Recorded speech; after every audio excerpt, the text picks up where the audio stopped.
Voilà, que Dieu nous bénisse, Dieu le fortifie. Chers frères et sœurs en Christ, que Dieu nous ouvre encore l'esprit afin que nous comprenions les Écritures. Nous parlerons de la dîme. La dîme, la dixième partie des revenus, elle est offerte à Dieu. Elle est offerte à Dieu, c'est une offrande à Dieu pour la maison de Dieu, pour les Lévites, les sacrificateurs, pour les pasteurs, pour la famille pastorale. La dîme est donnée à l'Église. Et donc, c'est une recommandation de la part du Seigneur Jésus-Christ Nazareth. Nous verrons cela par les Écritures. Et donc, il est tout à fait normal de payer la dîme. Il est tout à fait normal de payer la dîme. Parce que ne pas le faire, elle va attirer sur notre vie, dans nos activités, la pauvreté, la sécheresse financière. Elle va créer des blocages financiers. Et donc, il est important de comprendre l'enseignement sur la dîme. La dixième partie des revenus, elle est offerte à Dieu par les enfants en Jésus-Christ Nazareth. Et donc que Dieu nous bénisse. Beaucoup aujourd'hui refusent de payer la dîme. Beaucoup ont un manque de connaissances par rapport au paiement de la dîme. Beaucoup disent qu'on ne doit plus payer la dîme, que c'est l'Ancien Testament qui la recommande. Beaucoup ont un manque de connaissances terrible à ce niveau par le fait que le paiement de la dîme enrichit les pasteurs. Le paiement de la dîme est véritablement est quelque chose qui ne doit plus se faire dans l'Église. Bien aimé, beaucoup de pensées, beaucoup de manque de connaissances, et c'est pourquoi en ce jour, nous voulons parler de la dîme.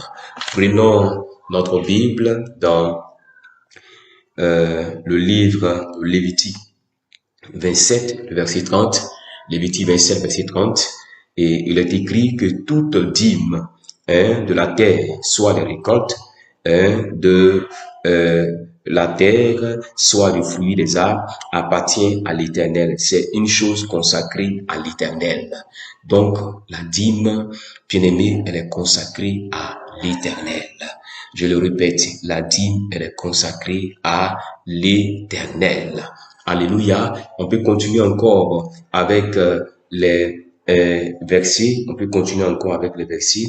Nous pouvons voir dans Nombre 18, verset 21, Nombre 18, verset 21, voilà, prenez avec moi les passages. Je donne comme possession aux fils de Lévi toute dîme en Israël pour le service qu'ils font, le service de la tente d'assignation. Voilà, donc la dîme est donnée pour les serviteurs de Dieu, pour les servants de Dieu. La dîme est donnée pour les besoins de l'Église. Et aussi, cet argent, et pour ne pas dire ces offrandes, sont aussi réservées pour les veuves et les orphelins. Nous pouvons continuer encore avec les Écritures. Nous pouvons continuer encore avec les Écritures. Regardons aussi dans Nombre 18, à partir du verset 28. C'est ainsi que vous prélèverez une offrande pour l'Éternel sur toutes les dîmes que vous recevrez des enfants d'Israël, et vous donnerez au sacrificateur à Aaron l'offrande que vous en aurez prélevée pour l'Éternel. Ici, on parle de prélèvement.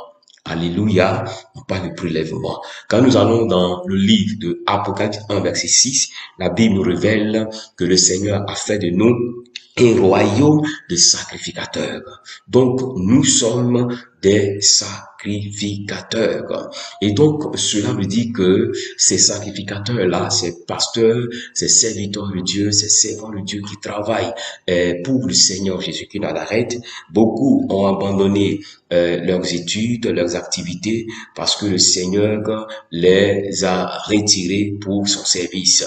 Bien-aimés, vous savez que on ne devient pas pasteur, mais on est pasteur. On a été consacré dans le ventre de notre mère. Et donc, un sacrificateur, pour ne pas dire un choisi de l'Éternel, il a pour travail de servir Dieu toute ta vie, toute sa vie. Il a pour travail de servir Dieu toute sa vie et non d'aller faire une autre activité. Et c'est pourquoi nous devons comprendre que un pasteur, un serviteur de Dieu ou une servante de Dieu choisi par l'Éternel ne doit pas faire autre travail si ce n'est de servir le Seigneur Jésus-Christ de Nazareth. Et c'est pourquoi il est important de les soutenir. Il est important de les soutenir financièrement. À part les dîmes, il y a aussi les offrandes que le peuple de Dieu doit présenter aux serviteurs de Dieu, que le peuple de Dieu doit présenter à ses pasteurs, à ses prophètes, à ses apôtres, à ses évangélistes, à ses docteurs qui ont décidé de tout abandonner et de servir Dieu. Et c'est pourquoi ne pas le faire attirera sur notre vie une malédiction. Et c'est pourquoi je veux saluer au passage tous ces pasteurs qui servent le Seigneur Jésus-Christ de Nazareth, tous les serviteurs de Dieu, tous les prophètes, les apôtres, les évangélistes, les docteurs, tous ceux-là même qui travaillent pour le Seigneur Jésus-Christ. Je prie à ce que le Seigneur Jésus-Christ les bénisse encore davantage. Et donc, il est important de soutenir ces personnes. Il est important de payer sa dîme. Bien aimé, on n'a pas besoin d'être salarié pour payer sa dîme.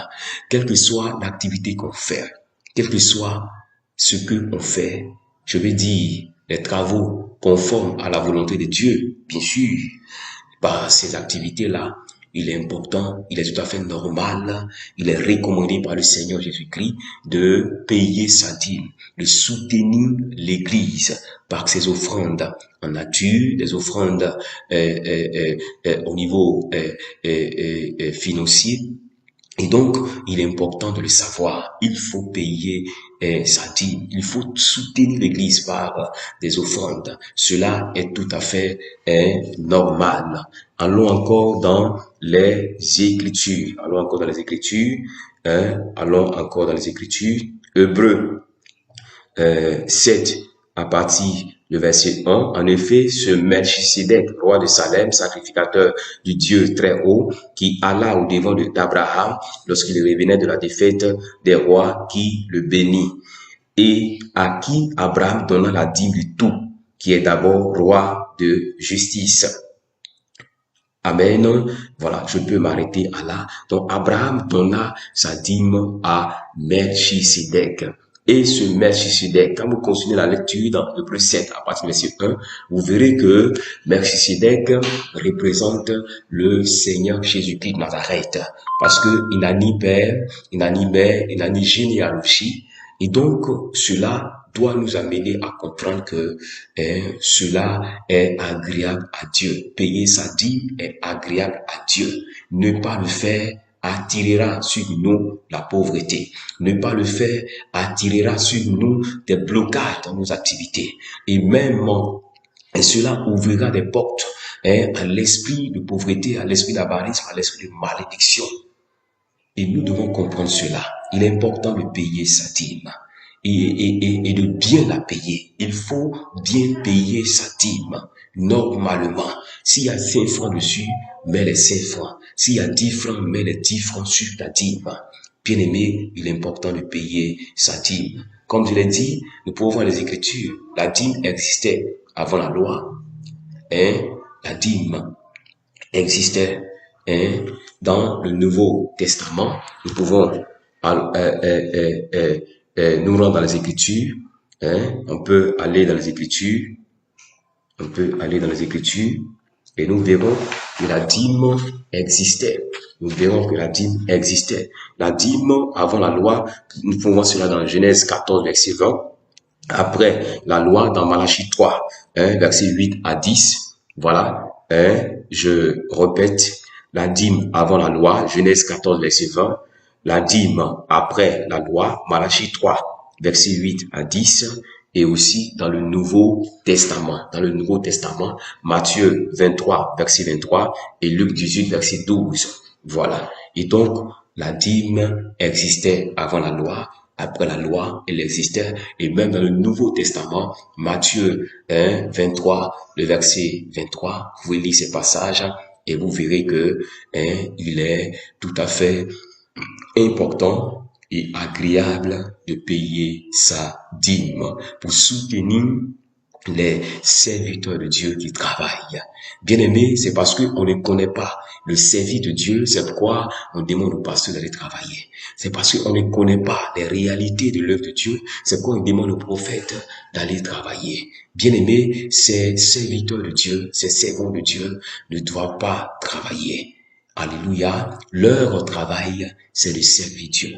C'est de rendre visite aux âmes. C'est d'intercéder pour les âmes. C'est de prier pour les âmes. C'est de aller de ville en ville, de village en village, de maison en maison pour exhorter, pour encourager. C'est de prêcher les dimanches, c'est d'encadrer les âmes. Et sachez que ces serviteurs reçoivent des attaques. Ils reçoivent spirituellement des attaques. Oui, ils vivent aussi des situations. Bien-aimés, nous voyons des pasteurs véritablement qui sont misérables. Oui, nous voyons des serviteurs de Dieu qui vivent des réalités difficiles. Et cela n'est pas normal de les laisser ici. Il faut payer sa dîme. Je le répète, il faut payer sa dîme. Il faut soutenir son serviteur. Il faut soutenir les servants de Dieu, la famille pastorale. Il faut les soutenir car cela est agréable à Dieu. Car cela est agréable à Dieu. Il faut payer sa dîme. Je le répète, il faut payer sa dîme pour soutenir ses pasteurs, pour soutenir ses prophètes, pour soutenir ses apôtres, pour soutenir ses évangélistes, pour soutenir les serviteurs de Dieu. Car soutenir l'Église, bien-aimée, et cela nous donne d'avoir des bénédictions au ciel. Soutenir les serviteurs de Dieu, cela est agréable à Dieu. Cela nous donne de faire avancer l'œuvre de Dieu. Cela nous donne de faire avancer l'œuvre de Dieu. Et c'est pourquoi il faut payer sa dîme. Il y a encore des versets, des multitudes de versets dans la Bible qui révèlent cela. Alléluia.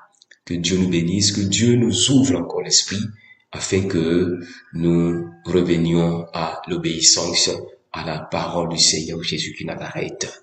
Et donc, chers frères et sœurs, que Dieu vous bénisse. Payez votre dîme, soutenez vos pasteurs, soutenez vos serviteurs de Dieu, vos apôtres, vos évangélistes, vos prophètes, soutenez-les et soutenez l'œuvre de Dieu pour que des âmes soient gagnées à Christ. Que Dieu nous bénisse. Amen. Alléluia.